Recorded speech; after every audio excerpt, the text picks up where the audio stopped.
white pergola, well, you're all set. But in this case, I'd like to make this look like it was done with some redwood. To do that, we'll just open up the material, and then I've selected the wood.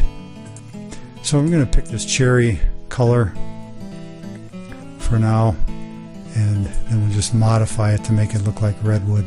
And you can see if I go to paint these beams with that wood, the grain's running the wrong direction, and maybe that's not a bother to some people, but if it is, like it is to me, we can do some things to make that a little more realistic looking. And I just do that with a simple texture box. I'm just going to draw a rectangle, arbitrary, doesn't matter how big it is.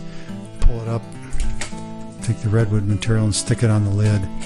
A couple of things. I want to make the pattern smaller. This grain's pretty broad for the scale in this model, so I'm just going to left click and then right click and select the texture and go with position. If I grab the green arrow here and just slide it, it reduces the scale of that, make it a little more realistic. I want to get the grain to run the long direction on those beams, so I'm going to double click this surface, grab the rotate tool, index it in the blue direction, press Control and then turn it so it turns a copy of it. For one more level of realism, I'm going to index in the red direction, grab that same plane, hit Control, and turn it up. Put that at 45 degrees. If the whole surface is selected, meaning the face and the outline, and I right click, I don't get a choice for textures. So I'll click outside of it and then just click the face, then right click and I get the texture option, and I'm going to select position. So that all looks good. That's our new size. And then by doing that step again, I'll go to texture and I can select projected texture. And now that texture, instead of being painted on the surface, it's being projected to the surface. I've grabbed the push-pull tool. You can see how the texture streaks along the side.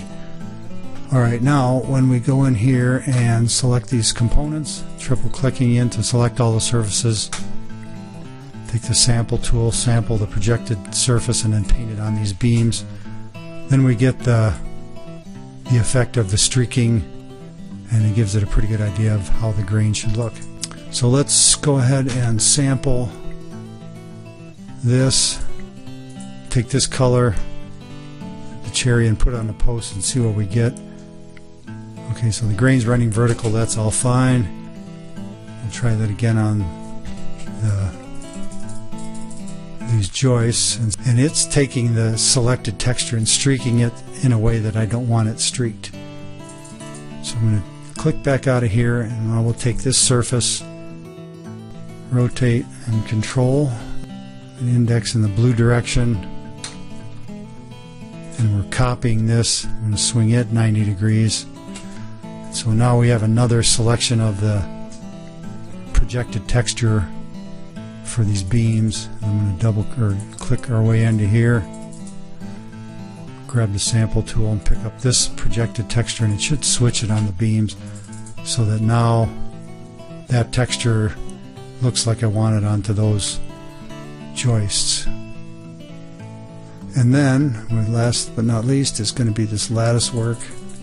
Click our way into here, and we should be able to just sample this beam and stick it on those and get the same kind of projected textures.